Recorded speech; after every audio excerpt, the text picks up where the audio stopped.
He smiled at the courtroom, winked at the cameras, and dozens of people still say, he didn't look like a killer. Ted Bundy, Jeffrey Dahmer, Rodney Alcala, Paul Bernardo. How can someone commit unspeakable horrors, and yet be described as polite, charming, even magnetic? The truth is chilling.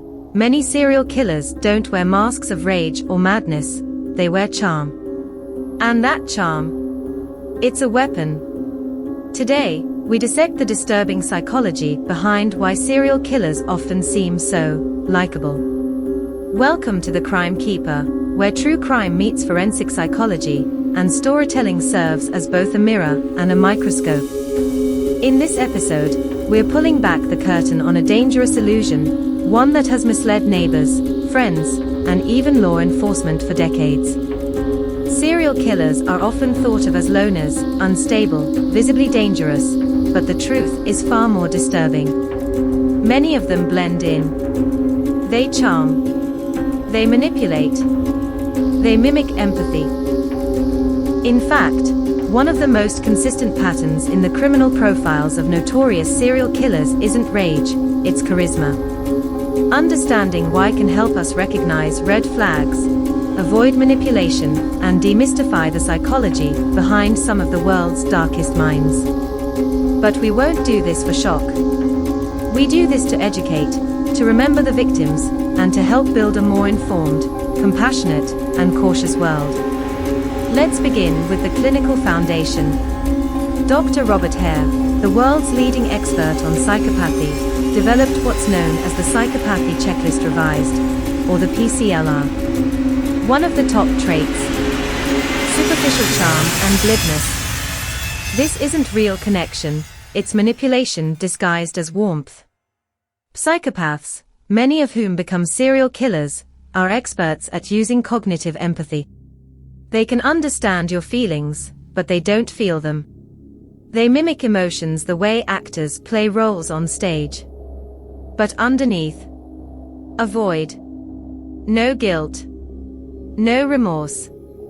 No fear. Charm becomes a survival mechanism and eventually, a tool for exploitation. Take Ted Bundy, for example. Clean-cut, articulate, and even politically active, Bundy didn't look like a murderer. He used that to his advantage, luring women by pretending to need help with his broken arm or car. He was disarming, until it was too late. And that's what makes this so terrifying. It's not the shadow in the alley that gets you. It's the person who makes you feel safe. Rodney Alcala, the so-called dating game killer, literally won a date on TV in 1978. The host described him as attractive, successful, and charming. The woman who eventually refused the date said something about him just felt off. A sixth sense that may have saved her life. Psychopaths like Alcala or Paul Bernardo, the Ken and Barbie killer, know exactly how to present themselves. Their confidence, manipulation, and charisma often give them power over others, especially their victims. But how do they learn this? In many cases, these individuals grow up learning to wear emotional masks, due to trauma, abuse, or the need to survive a chaotic environment. Over time, they sharpen this mask into a weapon. Clinical psychologists refer to it as a form of impression management. They say what you want to hear. They act the way you want them to act. But there's always a disconnect between the mask and what's underneath. Red flags. Charm that feels too perfect. A sense of control in every conversation. A lack of deep emotional reactions. But here's the hard part. Not every charming person is dangerous. And not every dangerous person is charming. The danger lies in assuming appearances equal intentions. Have you ever met someone whose charm felt unnatural? Let us know in the comments below, without naming names, of course. Your insights might help others learn what danger can look like behind a smile.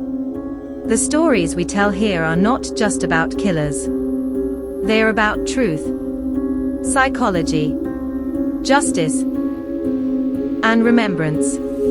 Because while some killers hide behind charm, we must never forget the people they silenced, the lives they shattered, and the lessons their crimes leave behind. Stay curious, stay cautious, and stay kind. If you found this episode insightful, subscribe to The Crime Keeper for more psychologically driven true crime stories. Hit the bell so you don't miss the next dive into the criminal mind.